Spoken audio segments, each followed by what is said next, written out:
Assalamualaikum warahmatullahi wabarakatuh. Mohon maaf sebelumnya, perkenankan kami dari kelompok 4 yang beranggotakan dari NST Alinsia dari nomor absen 41 dengan NIM 126 210 20 31 22. Kemudian Rina Dewi Hasanah dari nomor absen 5 dengan NIM 126 210 20 10 19. Kemudian saya sendiri Afif Yolanda Putri dari nomor absen 11 dengan NIM 126 210 20 10 25. Kemudian Halida Silvana Amalia Buhat dari nomor absen 31 dengan NIM 126 210 20 20 79 untuk menjelaskan mengenai beberapa materi unsur intrinsik prosa untuk memenuhi tugas mata kuliah teori sastra dosen pengampu Al-Mukarramah Bumi Yasarah MPD. Perkenalkan, nama saya Halida Silvana Amalia, absen 31. Di sini saya akan menjelaskan tentang unsur intrinsik. Pengertian unsur intrinsik. Unsur intrinsik merupakan unsur-unsur yang membangun karya sastra dari dalam. Unsur-unsur inilah yang menyebabkan karya sastra hadir sebagai karya sastra. Unsur-unsur yang secara faktual akan dijumpai jika orang membaca karya sastra. Yang termasuk unsur intrinsik yang pertama tema, yang kedua alur, yang ketiga tokoh, yang keempat latar, yang kelima sudut pandang, yang terakhir diksi. Tokoh dan penokohan. Istilah tokoh menunjuk pada orangnya atau pelaku cerita. Watak, perwatakan dan karakter menunjuk pada sifat dan sikap tokoh. Seperti yang ditafsirkan oleh pembaca, lebih menunjuk pada kualitas pribadi seorang tokoh. Jenis tokoh dibagi menjadi 3. Yang pertama, dimensi fisiologi, meliputi jenis kelamin, umur, keadaan tubuh. Yang kedua, dimensi sosiologi seperti status sosial, pekerjaan, jabatan, peranan dalam masyarakat, pendidikan, kehidupan pribadi, dan lainnya. Yang ketiga, dimensi psikologi seperti mentalitas, norma-norma moral yang dipakai, temperamen, perasaan, keinginan pribadi, dan lainnya. B. Pembeda tokoh, meliputi tokoh utama, tokoh bawahan, dan tokoh tambahan, tokoh protagonis dan antagonis. Tokoh sederhana adalah tokoh yang hanya memiliki satu kualitas pribadi tertentu, satu sifat watak yang tertentu saja. Yang terakhir, tokoh statis dan berkembang. Tokoh statis adalah tokoh cerita atau perkembangan perwatakan sebagai akibat. Tokoh statis biasanya kurang terlibat dan tidak terpengaruh oleh adanya perubahan-perubahan lingkungan yang terjadi.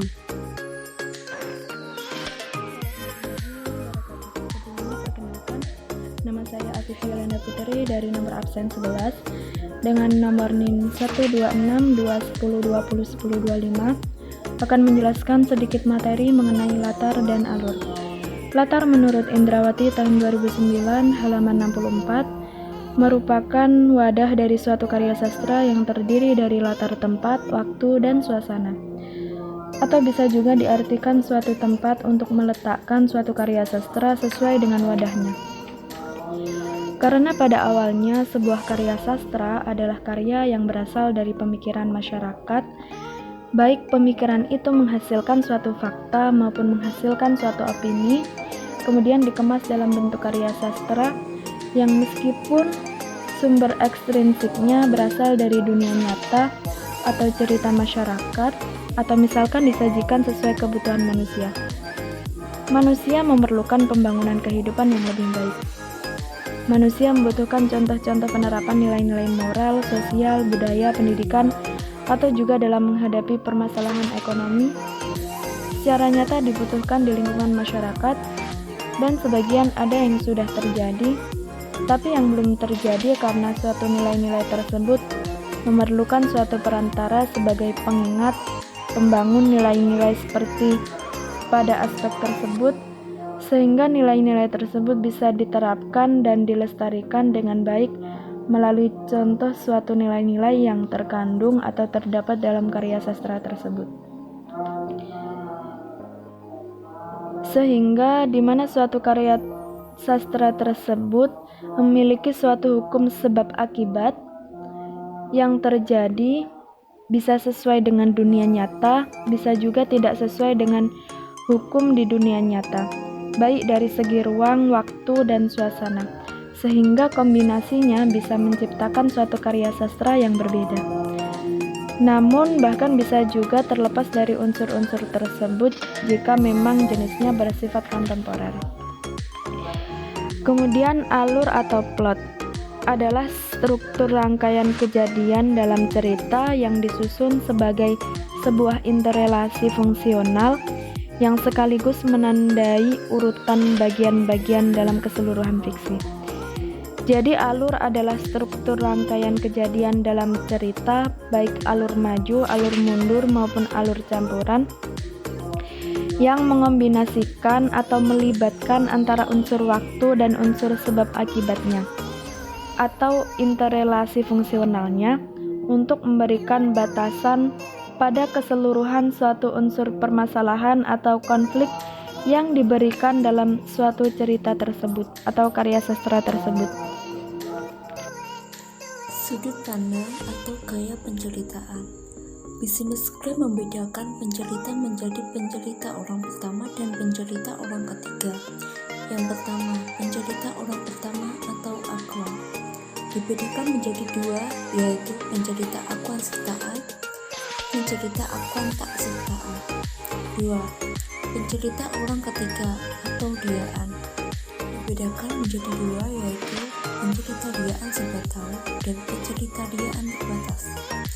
Menurut Harisseau, sudut pandang dalam kesusastraan mencakup 1. Sudut pandang fisik, 2. Sudut pandang mental, dan 3. Sudut pandang pribadi. Jacob Sumarjo membagi point of view menjadi 4 macam, yaitu: yang pertama, sudut penglihatan yang berkuasa omniscient point of view. 2. Sudut penglihatan objektif point of view. 3. Point of view orang pertama yang merupakan pengarang sebagai pelaku cerita. Dan yang keempat, point of view peninjau yang merupakan pengarang memilih salah satu tokohnya untuk bercerita. Menurut James Book, fokus pengisahan berbeda dengan sudut pandang. Fokus pengisahan merupakan istilah untuk pencerita, sedangkan sudut pandang merupakan istilah untuk pengarang. Fokus pengisahan ada 4, yaitu: yang pertama, tokoh utama menyampaikan kisah dirinya. Yang kedua, tokoh bawaan menyampaikan kisah tokoh utama. Yang ketiga, pengarang pengamat menyampaikan kisah dengan sorotan terutama kepada tokoh utama. Dan yang keempat, pengarang serba tahu. Tema dan amanat. Menurut Stanton, tema adalah makna yang dikandung oleh sebuah cerita. Priyatni mengatakan bahwa tema sebagai ide sentral atau makna sentral suatu cerita. Tema merupakan jiwa cerita dalam karya fiksi. Tema merupakan generalisasi terpenting mengenai hidup yang dinyatakan oleh cerita. Wiyatmi mengatakan bahwa tema merupakan komentar terhadap subjek atau pokok masalah, baik secara eksplisit maupun implisit. Sedangkan amanat adalah pesan yang ingin disampaikan pengarang melalui cerita. Pesan tersebut dapat berupa ide, gagasan, ajaran moral, dan nilai-nilai kemanusiaan. Amanat dapat disampaikan secara tersirat maupun tersurat.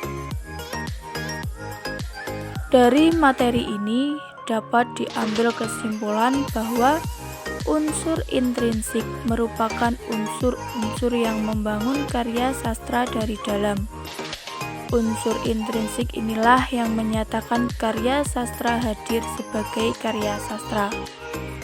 Unsur-unsur yang secara faktual akan dijumpai jika orang membaca karya sastra, yang termasuk unsur intrinsik yaitu tema, alur, tokoh, latar, sudut pandang, dan diksi.